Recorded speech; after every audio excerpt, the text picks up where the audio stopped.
This KFAN podcast is sponsored by Builders and Remodelers, exclusive Twin Cities provider of Elements Windows. Get the highest quality windows at unmatchable value. Visit buildersandremodelers.com for more details.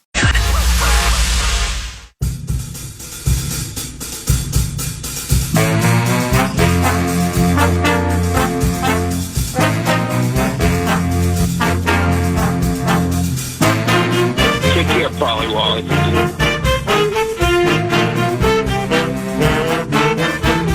Hello, you're on the air. Stop him! Stop him! Stop him! So you're telling me there's a chance? Sorry, KFAN. Little hoop action. Hell yes! How you doing? Hey, how you doing? How you doing? Good morning, PA. 9 to noon. Just listen. Just listen. Now, what did I do wrong? Time for two more. That's a great setup, Bob. You like that? And that's a fact.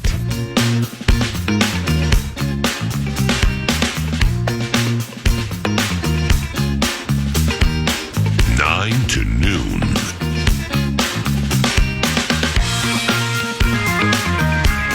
Personal foul. Clipping.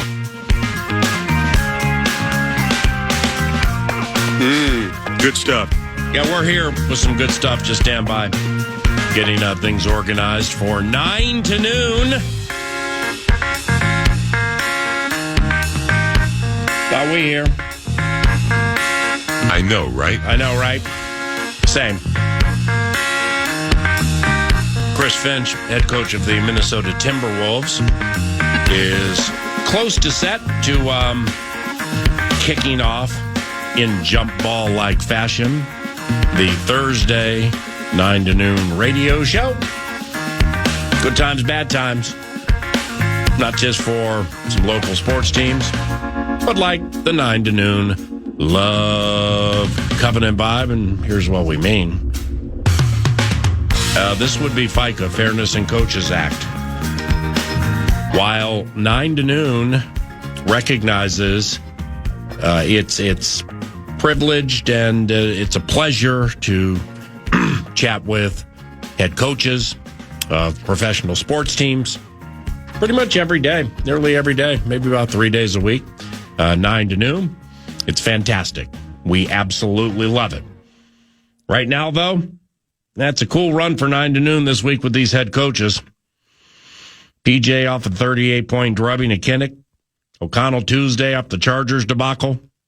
Finchy today coming up very soon.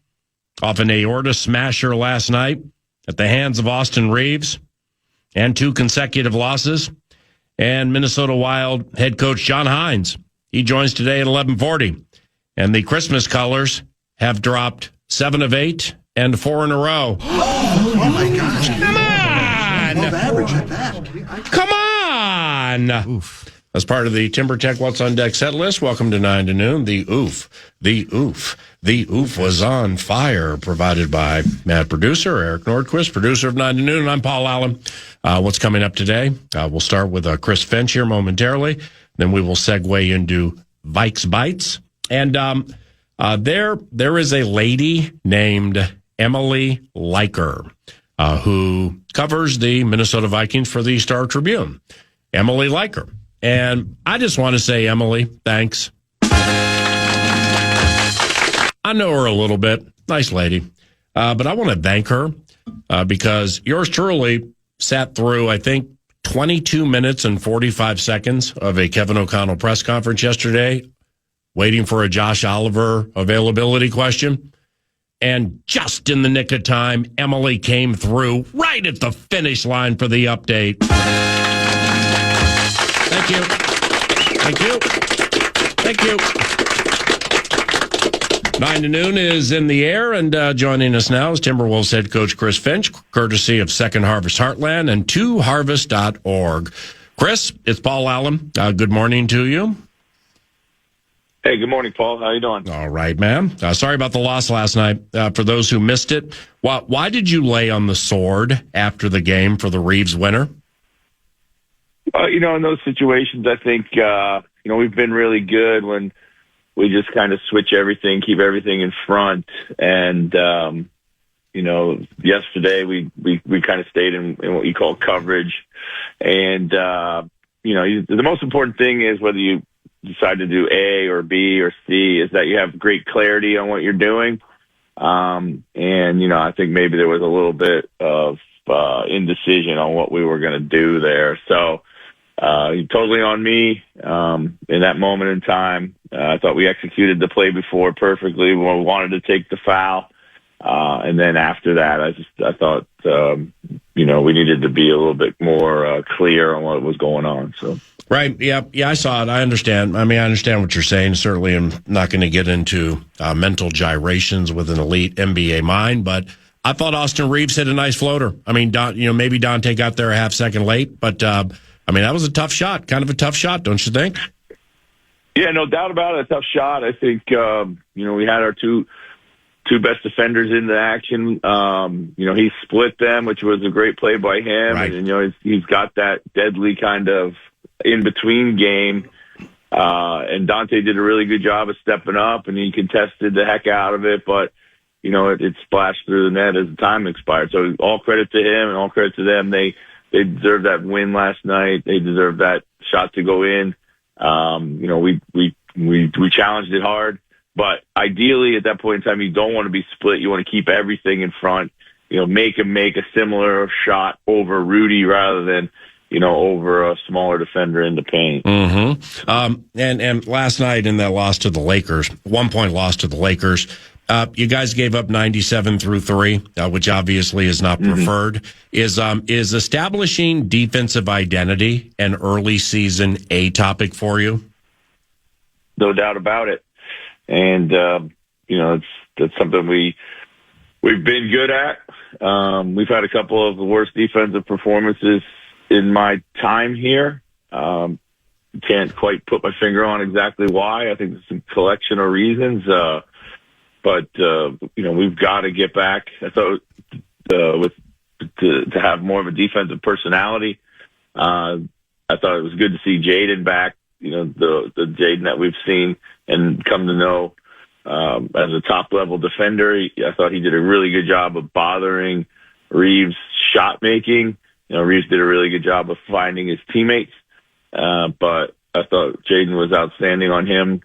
And that's what we definitely needed. That it's a step in the right direction. How'd you put him on a 19 in the fourth quarter? You get the 97 through 3, which like we said was not preferred, but then it's a 19 in the fourth quarter. How'd you do that? Yeah, well, that was just that's being more like we need to be. We just can't wait to the fourth quarter to do it. Mm-hmm. We got more physical. We got into the ball.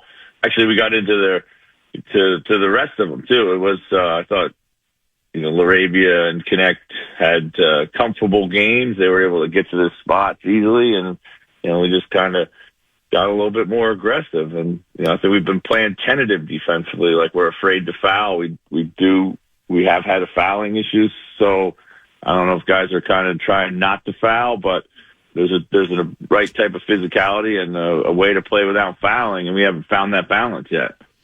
Chris Finch, coach of the Minnesota Timberwolves, weekly 9 to noon. Thank you, Second Harvest Heartland and twoharvest.org. With the holiday season approaching, please give the website a look if you are so inclined.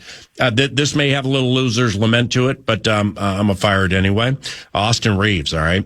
He's the hottest player in the NBA right now, man. He had 51 over the weekend, and you guys put him on a bad shooting game, and 3 of 11 from 3, all right? So despite the game-winning floater, it seems the plan there with him, he's their best scorer, obviously, without Luka and LeBron. The plan there was pretty sound, right? Yeah, he started again. I thought Jaden did a really good job, and when other people got on him, they, for the most part, did a really good job of making it hard. We picked him up full court. We chased him around all the screens. He's super crafty in the mid-range. He's kind of he does a really good job of selling contact to the officials, so you got to be real clean around him. But we crowded the areas that he wanted to go, and he made the right play, kicked out, and his teammates delivered for him by making some shots. And Chris, you mentioned picked him up, kind of full court. It's not, well, here's the point is I'm watching games last night or some games the night before. This picking up players, 3/4 court, that's happening a lot around the league, isn't it? It is. Yeah, you're seeing more of it. I think there's a couple reasons. I think everyone does it for different reasons. Of course, just bring pressure, be disruptive. There's not a ton of great natural point guards and ball handlers that can just carve up pressure with the ball in their hands anymore in the league. That's one. Two, it slows teams down. Everybody's trying to run. Everyone's really stressing these early hit-ahead passes to early attacks and before a defense can get set. So you're actually setting your defense and establishing the up-court pressure. And then the final thing is, analytically, we know that the deeper you get into a shot clock, the tougher the shots become to make. And so that's really why people run PA. It's not because it's fun and pretty and fans love to see it. It's basically because you get to the easiest, best, most efficient shot. So the further you go into the shot clock, they get harder and harder. And so it's just a way to eat clock, if nothing else. How do you think analytics mesh with basketball? Because and maybe there are a lot of things that help you win games that I wouldn't know about. But off what you just said, analytics show that if you pressure them and it's slower to get up the court, teams make fewer shots with fewer seconds on the shot clock. I mean, that's age old though, right? I mean, it's like you've known that ever since you started playing basketball. Yeah, absolutely. I mean, that hasn't changed. And, now we have the analytics to prove what we've kind of thought was always true. And the, analytics for me, I've said this a lot. It's a guide, not a god. We're not going to do something blindly just because it's telling us to do it.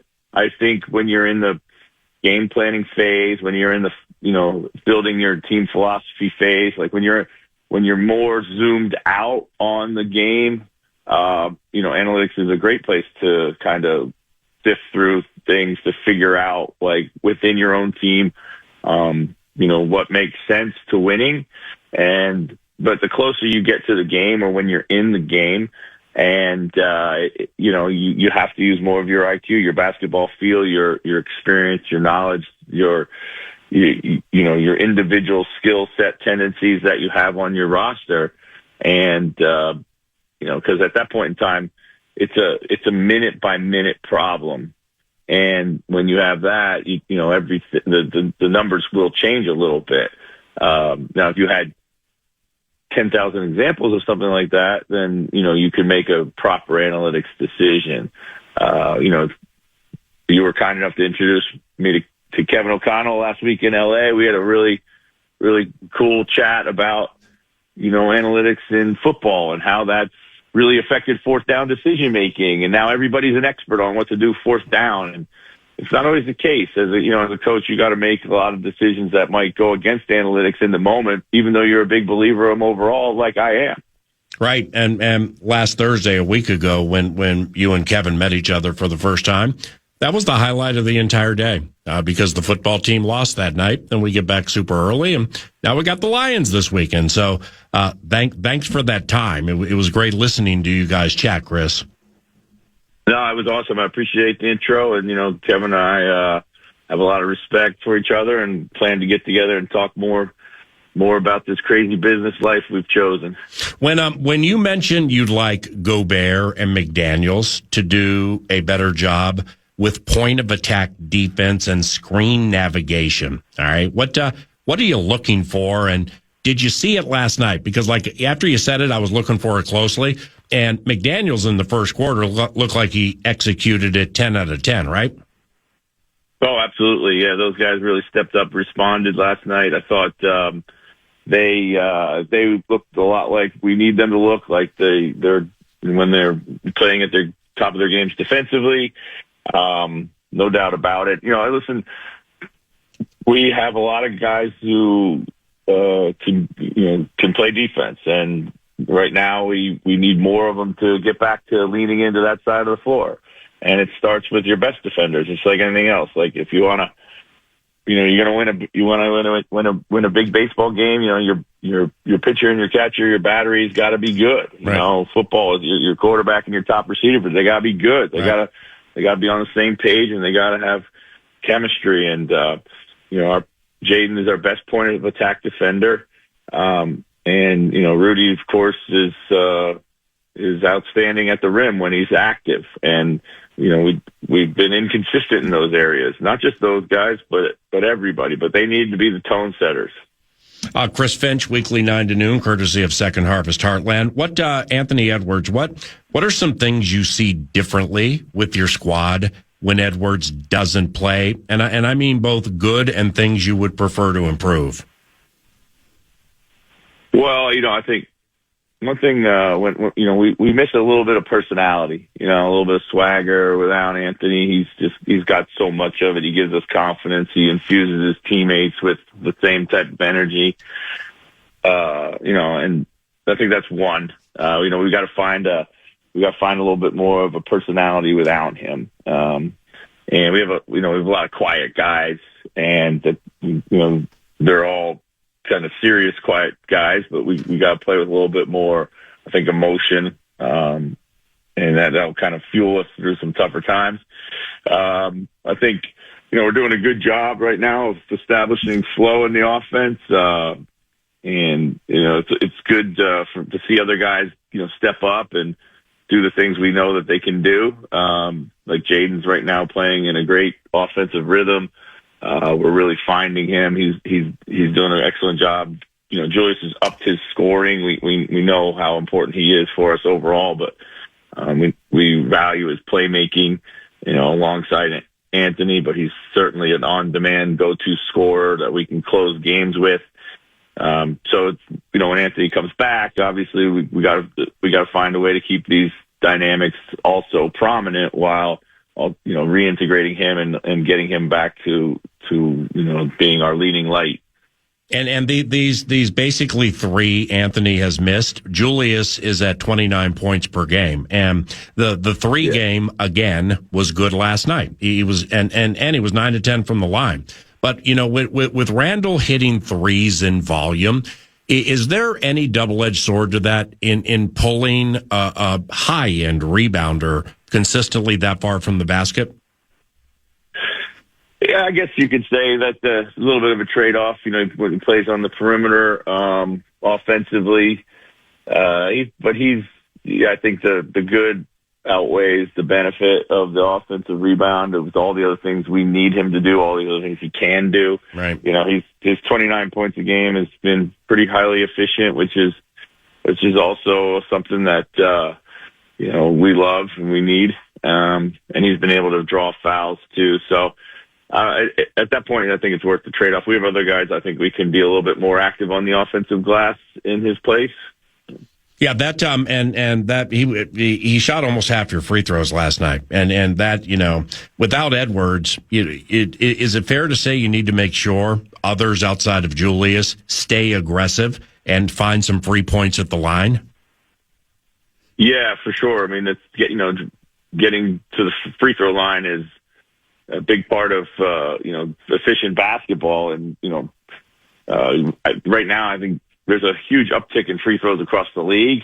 So if you're not drawing fouls and getting to the free throw line, you're behind the curve. And that, back to your question earlier about analytics, whether you're a believer of it or not, or how much you decide to employ with your team, the reality is that, some of it's true. It's just, it exists and it's always been there. And once you know it, you can't unknow it. And it's what drives efficient basketball. And if 85 to 90% of the league is playing that way and getting up a high volume of threes and drawing fouls and playing fast and all the things that analytics tell us that we should do, if you're not doing those to some level, you're really putting yourself behind the curve. It's really hard to play catch up all the time. So if you're getting outshot from the free throw line, which is an adage that you and I were taught growing up. Hey, you got to make more free throws than your opponents take. That was what we were taught back in the 1970s playing basketball. It's just another way to say the same thing. Like, you're just going to struggle if teams are out shooting you from the free throw line every single night. A couple on Dilly to close here. Rob Dillingham got some run last night. Seems the pick and roll game with Dillingham and Rudy. It seems it has some promise. What'd you see? Absolutely, yeah. He's a good Rudy partner in pick and roll. I think you can find him on the late lob. He's pretty shifty. He can get to the paint, create for his teammates. I think he can also establish a pretty good connection with Nas out there in the pick and roll, pick and pop game. Right. And you and O'Connell, a common thread here, you're both raising young quarterbacks. J.J. McCarthy, 22 years of age. He'll start this weekend. How old's Dillingham? 21? I think he might be 20. Yeah, 20. Yeah, 20. So, and that's potentially a future quarterback for you. Now, the other side of it, right, off what we just said about that pick and roll, correct me if I'm wrong here, but it seemed like they went to attacking him a tad on defense. Is that something you have to work around when he plays? Yeah, no doubt. You have to account for it. He's got to continue to fight and be better at all his different coverages and ball contain and figure out a way to be an impactful defender, whether it's get steals, get 50-50 balls, be great in coverage, win the first dribble. Like, there's certain points on the floor that once they get to, he kind of runs out of size, and that it is what it is. So he's got to be good up the floor, win all his battles in the middle of the floor, and continue to try to improve that side of the floor, because until he does, he's going to certainly be a target. And lastly, next for you, at Charlotte Saturday, you get the Hornets Saturday. LaMelo Ball, kind of a rolling ball of butcher knives, gets a little wild, but nevertheless, he can do a lot of things well. Miles Bridges, he can be tough as nails. But this Duke rookie, Con Knippel, he's going pretty well for them since Brandon Miller hurt his shoulder. What did you think of Knippel into the draft? Yeah, I liked him a lot. He was a guy, he was pretty highly thought of when the season started last year at college. But he just kind of grew in stature the whole season. And he improved his draft status as a result. He's got great size. He can kind of do it all. Was overshadowed a little bit by his teammate down there in Duke, but I thought he was just as instrumental to all the success they had as Cooper Flagg was. You, my friend, are fantastic. May God bless you and your covenant, and safe travels. I'll call you next week, all right?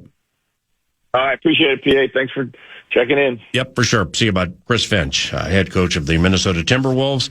Thanks to Second Harvest Heartland and to harvest.org, where this holiday season you can help feed families. If you're interested, to harvest.org. Chris is a board member, and it's very important to him, and Chris is very important to us. And he's also part of the TimberTech What's on Deck set list, which includes Vikes Bites around the corner. And that was the penultimate 3-2. That was the penultimate head coach interview this week for 9 to noon. Heinze, John Hines at 11:40. 2 hours and change from now, we get Heinze during this cool week for 9 to noon with these coaches. Can we get a coach off of a thrilling victory here sooner rather than later, please? I know, right? Penguins in town, though. PJ off a 38-point loss at Kinnick. O'Connell being made to sound like a new age Genghis Khan with the way he treated Carson Wentz. That was Tuesday. Finchie's lost a couple in a row. Sounded a little tired and frustrated with that defense. And then Heinze. The Christmas colors have dropped 7 of 8 and 4 in a row. And they get Sydney tonight. Loserville sounds better in FM. And that FM would be FM 100.3 KFAN. Can't wait to chat with Heinze, one of our very favorites. John Hines, coach of the Wild, at 11:40. Thank you, TimberTech, and thank you, Nordo, for the cash thing. The Fan, along with 2 men in a junk truck, want to give you a shot at some bonus bucks with the National Cash Contest. This hour's keyword is money. Do you like money? Would you like to win some money? The keyword is money at KFAN.com.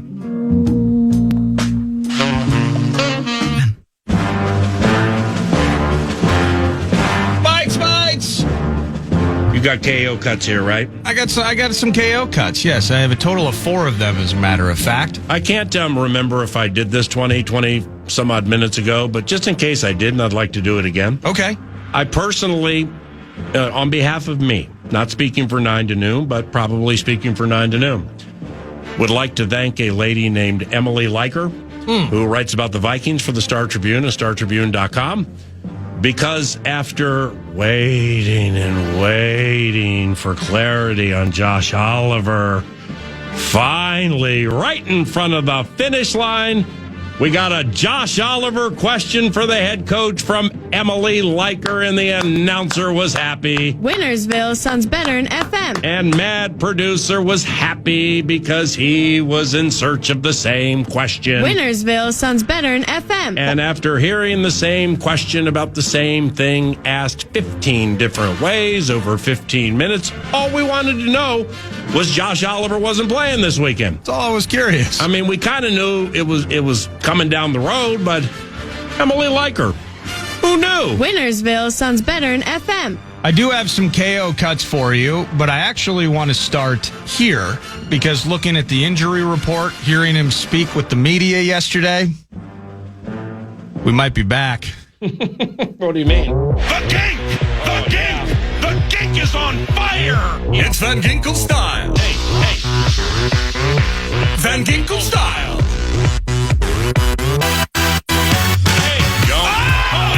That's all I got on that. Van Ginkel, here he is talking about, of course, there's a potential nerve bit in the neck. You got gink sound? That was exacerbated by a concussion. Damn, thanks, fam. Yeah, I had a concussion against the Bears when I landed on my head. That also kind of re-aggravated the neck, and it's just it's been a long process, and I've been careful with how I've been able to handle this and going through the motions of progressing well, so I can get back on the field and help this team win. Has it been bedded out whether the Andrew Van Ginkel and great job with the Van Ginkel sound? Has it been bedded out whether Van Ginkel actually has been able to play for the last month, but they just have held him back purposely so they could see more from Eric Wilson? I always love that one. Anyway, go ahead. Well, I mean, in this case, it would be to see more from Dallas Turner. Oh, good. Yeah, thank you. To get more out of last year's first-round pick. Oh, good. 3-2. Has it been bedded out that Van Ginkel actually could play a month ago, but they really wanted to see more out of Tyler Batty? I always Thank you. Yeah, thanks for the correction and the covenant correction and cleanup. Can't wait. I know it's JJ season. Can't wait to see number 43 back on the field. Somebody on X, by the way, and I hate not being able to attribute them specifically. It was like a Vikings fan page of some sort. Somebody that loves the team and posts about them all the time. I think they found the specific play where Van Ginkel, he launches like Ant trying to, in the Bears game, get his hand up on a Caleb Williams pass. Kind of gets undercut by an O lineman, I believe, and he flips completely on his head. Oh, the Van Ginkel vertical. Wait, you think that's on the tweet machine? It's somewhere on the post machine. Oh, here it is. And he just lands flat on his head. Ooh, DeAndre Swift though. And so it was Swift that undercut him. Okay. Yeah. But in the end, he's back, and it sounds like he feels like his body is in a good spot to play this weekend. So that is something to celebrate as we get closer, getting no doubt healthier. To the KO cuts, I got 4 of them. I'm going to start. You're talking about Emily Liker and getting an update on Josh Oliver. I was just hoping somebody eventually would ask a question that wasn't about Carson, but had to unload the notebook on Carson Wentz yesterday. I found this audio. This is part of where my head was at into Thursday night, after Thursday night, and early on, just thinking about seeing Carson Wentz out there. The idea that me as a rube and the team, maybe we have different versions of what out of reach looks like in a football game. Kind of out of reach, but the way we operate, where we believe we're out of reach might be a little different than how folks watching the game might believe it to be. And we've had some games where, thank goodness, we had that mindset because we found a way to win some of those. And that's just the belief that the guys have. And when you got a guy like that that's committed to play through something, as long as the medical staff doesn't give me any new information to that, that's kind of how that took place. I thought they were out of reach when I saw that 3rd and 2, and they were down 14-3, and I believe it was an incomplete pass that was batted by a defender, and Carson Wentz tried to bat it down, but he couldn't move his left arm, and there was a lot of grimacing. And but the team did not think they were out of reach. And as a matter of fact, you get the pick, and it felt like it took half a game to traverse a 26-yard drive to get that touchdown in the third quarter. But again, it was a 2-score game. With that said, I think another part of the battle in this entire conversation that I am incredibly excited about to move on from is the pain on his face. I'm watching it on TV. You're up on the radio booth from like a mile away from the game action, so I don't know how much of the TV copy you saw. But those of us watching on the boob tube, we saw the pain in his face. He was asked about it. No, I mean, that's, I know the TV copies, especially in those games where there's they see everything. You're trying to see it as much as you can, and then really it comes down to the dialogue with the player, and after the medical staff's had a chance to check in with him as well. So as visible as it is to everybody, I understand that, but no, you don't always get the sometimes you do, sometimes you don't. Sometimes there might be conversation with the official going on. There might be conversation with the special teams unit, regarding the punt, possible fakes, things like that things come up where you just can't be in pure observation mode, especially the way that my role here is as the head coach and the play caller and having direct dialogue with Flo and Matt Daniels as well. So I'd love to be able to say that I see it all. That's where you fall back on the great staff that we do have, and you try to make the best decision with all the information that you do have, with the most important information being, especially with a veteran player who's been through quite a few things in his career and has a total understanding of exactly where his body's at and the commitment he made to play. You lean into that conversation as much as you do what the doctors are telling you. I believe that that was off a question asked by the elite old school best school, Kevin Seifert, ESPN.com. And when I was listening to it, I was like, mother, that's one that I wish I had asked Tuesday at Twin Cities Orthopedics Performance Center, because the television copy optics of Carson Wentz clearly were something O'Connell could not see. And everybody did see. So then, all makeshift doctors get to go into a mode where it's like, this has to happen right now. Then Carson gets the opportunity to speak, and he's kind of like, I'm not an idiot. Okay. Yeah, there was pain, but I have the option to come out of the game if I think I need to come out of the game. So that kind of put a bow on that. But old school, best school unfurled that question there. And I was like, mother, wish I had asked that on Tuesday. Hey, KO, what did you learn about J.J. McCarthy over the course of those 2 games in which we got to see him play? And then, of course, the subsequent weeks now is rehab process and back to practice. Yeah, I think it's a great point. Starting out, first part of your question, I think what we learned in the Chicago game was, he was able to overcome, and our team was able to overcome a slower start than what we hoped for the season. But then, going back and watching that game, and I watched it with JJ recently, just looking at some of the principles of how he played, and when the moments in the second half where we were able to, I think we generated 170 yards in the final 17 minutes of the game. He had a ton to do with that, just by simply being efficient with his feet and being accurate because of that, and reading progressions and putting the ball in play and throwing completions, and then we were able to run the ball as well, and it kind of married all together. I do think there was some unique circumstances with that second game. I've said that before, against Atlanta, from his family circumstances of being blessed with a child that week and missing some practice time. As a matter of fact, almost all of it, besides that Friday practice, which, as you guys know, is just not the significant amount of preparation time that you're looking for a young quarterback to then go out and take that practice preparation to the game. So you hear that there, and what did you learn? What did you get? Second game, you look back, man, tough things being stacked up against the kid, and he was asked, is there any part of you, Coach, do you regret playing him in that second game? Wasn't able to practice much, new dad, all of that.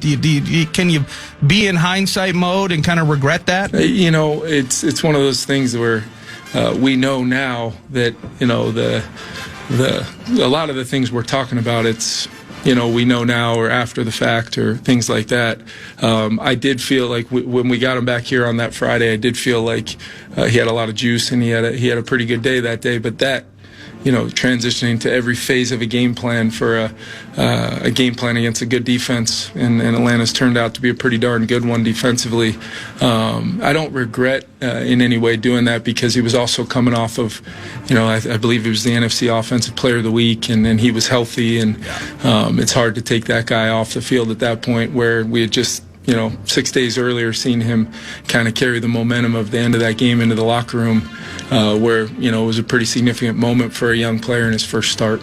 In hindsight, can you picture PA? He orchestrates those 3 touchdown drives into the fourth, wins the game, NFC Offensive Player of the Week. Everyone's picturing, the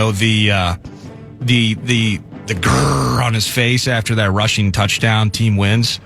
He's out this week because he had a kid. Could you picture how that would have played into week 2 against the Falcons, whose defense, by the way, I think they're second in yards. They get some scoring issues because their offense turns the ball over a little bit. But now that I think, I never thought that was an option. I never even considered it. Me either. But now that I'm thinking about it, it's like that would have been a disaster. People would have lost their minds if he had pulled J.J. McCarthy for having a kid and not being able to practice and therefore not being in the game. 2 things here. One, with McCarthy returning this weekend. Likewise for right tackle Brian O'Neill.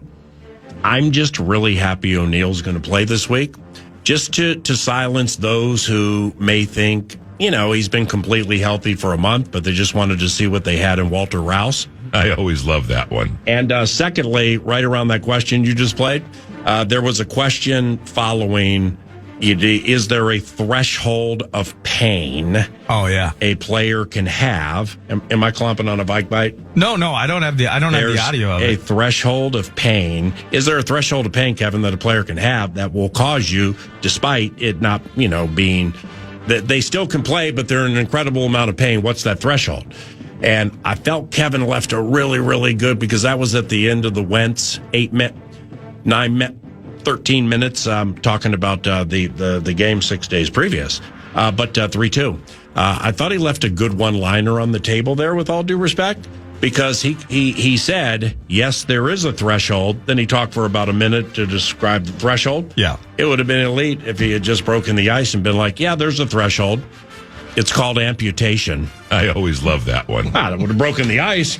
Oh, fine. Given Emily a chance to get the Josh Oliver question in about 6 minutes earlier. There were a lot of Ivan Drago memes, Rocky IV style, going around X over the weekend after that game. If he dies, he dies.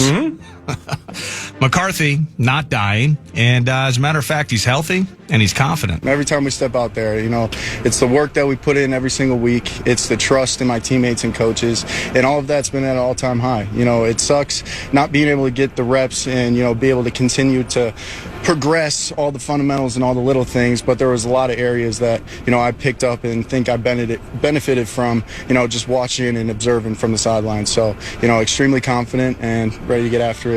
A lot of observing. Now we're excited to see execution. But how is that ankle as we stand here today? Ready to go. I feel like myself again. Feel like I have those mobility things that I was concerned about going into last week and the prior weeks. So yeah, ready to go.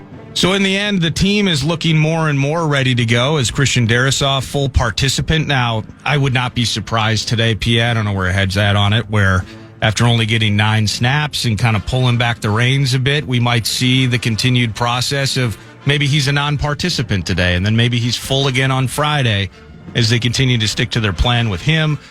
You mentioned right off the top just what's up with Josh Oliver. We found out he's likely not going to play this week with the foot thing. Yep. Jeff Okudah, sadly, another concussion situation with him. CJ Ham with his hand continues to not practice. But in the end, Grenard was limited. You had Isaiah Rodgers. Let's watch this with the shoulder. But Brian O'Neill returning to practice. So all in all, the team's getting healthier, PA, into this Kitties game on Sunday. And it's a noon boom at FM 100.3 KFAN. The Vikings come into at 3-4, taking on a team with a winning record. Which teams with losing records can or will beat teams with winning records this weekend?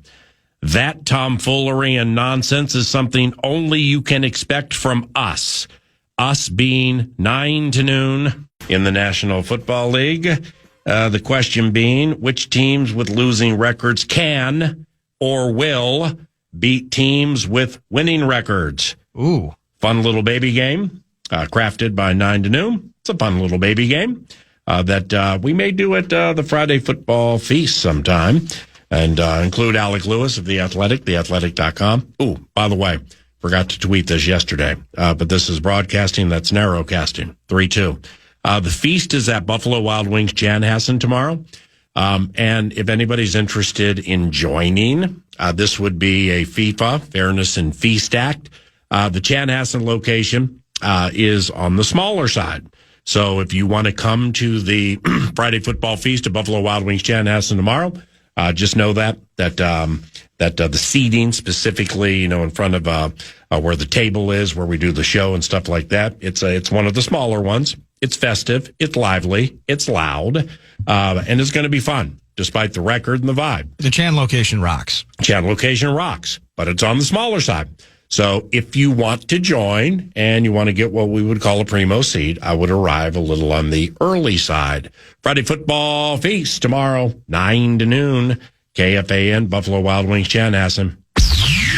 All right, so with this new baby game, no point spreads, all right? Okay. No point spreads in case the perceived adversaries have X-ray contact lenses. I always love that one. Just losers and winners, and here they are.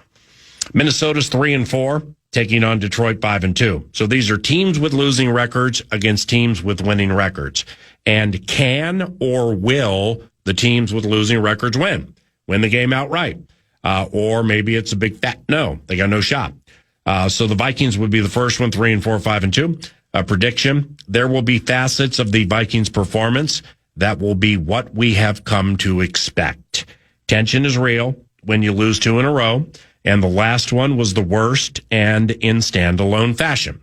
All right? If JJ keeps them off balance with his running and a running game and gains confidence early on third down when it's loud, they're going to fight these kiddies right to the wire. I believe that will happen. So I lean they can beat Detroit, not they will beat Detroit. I lean they can. Yeah. You got anything? They need to get pressure up the middle, more so this weekend maybe than any of the previous 4 losses. You look at the ability of a Jalen Hurts, you look at Justin Herbert, Rodgers, good example of a statue. But this weekend, a Hargrave and Allen game where you can push an immobile Jared Goff to the outside, get him out of rhythm, get him off his spot. The Vikings certainly can beat the Lions. That's where I'm at. Yeah, we're in unison. The Cincinnati Bengals 3-5, Chicago's 4-3. This game's at Cincinnati. Game's at Cincinnati, right? Cincy. At Cincy. Yeah, I'm just gonna lay this out here. If you got anything novel to add to it or a disagreement, by all means, jump in.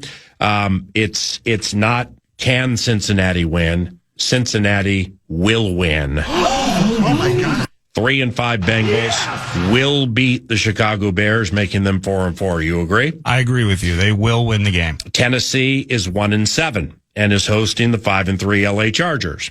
Now, I believe Apple Valley High School's Trey Pipkins, who was active last game but didn't play, he'll play this game, bookending Joe Alt. Since he's 1-7, Tennessee's 1-7. this ain't happening. Tennessee won't win, and I don't think Tennessee can win. The LA Chargers got some $3 bill to them, okay? So just be careful for those of you foolish enough to lay that money line.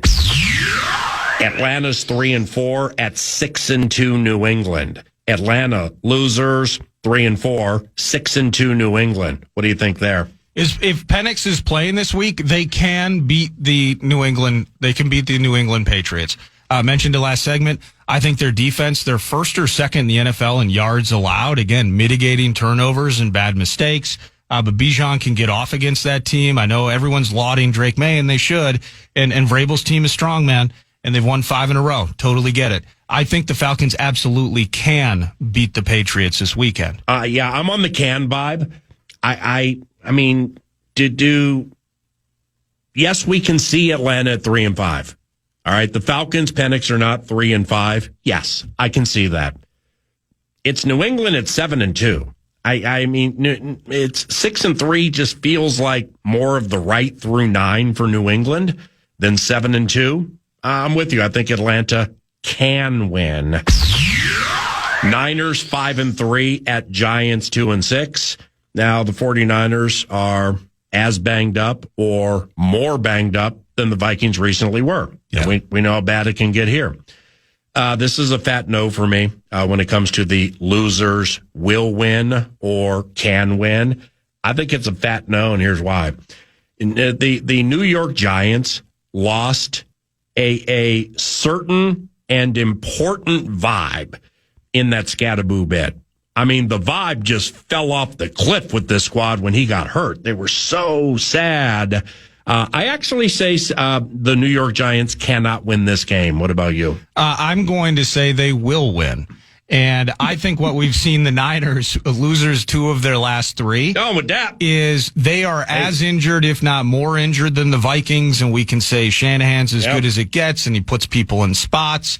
Yep. But how long can you do it? This is a problem really of just gradual attrition and degradation to a point now where they are really struggling. They looked hideous in Houston last week, and at this weekend against the Giants, as hurt as the Giants are, Scatterboo you mentioned, their secondary has been ravaged. That defensive front is going to harass the bleep out of the Niners this weekend. And I'm saying that the Giants will actually stand tall and beat the Niners at home. As a 2.5-point dog, crowd loving that. Houston is 3-4. That's the losing record, hosting Denver, which is 6-2. I'm hitting the underdog will win this game. The loser, well, I don't even know if they're an underdog, but the team with the losing record, 1.5 dog, will win the game. 1.5 favored over the Broncos, excuse me. Yeah, I take the team with the losing record. I see Denver more 6-3 than 7-2. Good win versus San Francisco last game for Houston. But D'Amico beat his former boss. You know, that Houston beating the Niners, that is. D'Amico beat his former boss. So they were all wound up for that and everything. So that plays into it, believe it or not. It's going to be lowercase will for me, not all caps. But yes, I think the losing team will beat the team with a winning record. I think it's a fat can. They can beat the Broncos. I think this is going to be kind of a lower scoring, ugly game, man. I mean, that Broncos defense and CJ Stroud, the ups and downs with what we're seeing really the last year and a half. Yep. I think the Texans can win this game. Las Vegas is 2-5, hosting Jacksonville, which is 4-3. New Orleans is 1-7 at the 5-2 LA Rams. We have some Tyler Shuck related terrorism into this game, from what I understand. Yes, we do. This is the Rams will win this game. New Orleans can't win this game, right? No, I don't think they can win this game. The defense, I mean, Kyron Williams might have trouble getting around the park on Sunday, but other than that, I mean, the Saints are a disaster. Losers, winners, baby game 9 to noon. And finally, 3-5 Washington is hosting the 5-2 Super Chickens. This is, I don't know if Daniels is playing, but this is a trickier one for me. Do we see Seattle as a 6-2 operation or closer to a 5-3 operation?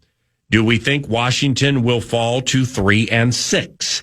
That's kind of the baseline of where I start there before I look at injuries and stuff like that. But what you got? Well, Jaden's ready to return. McLaurin, I think, is ready to be back out again. Oh, wow. So they just continue to be hurt, man. I like the fact that Washington is at home. I can't say will on this one to the same level of confidence. What Darnold's doing with Jackson Smith and Jigba is unbelievable. And the defense has been part of the problem, I think, in some respects. I'm going to say they can win. I'm going to say the underdog, the team with the losing record, will win. If you tell me Daniels is back, we got Debo under contract. I mean, and they just, I mean, if you go to 3-6 here, likewise, eventually for the Minnesota Vikings who are 3-4, I mean, you get to 3-6 here, holy cow, you're in a lot of trouble in the NFC. So I think the desperation factor is absolutely lopsided one way. Question is, can they handle it? I think they do, and I think the team with the losing record beats the team with the winning record. It's 10 o'clock. Good morning. Nacho Lieber joins us next.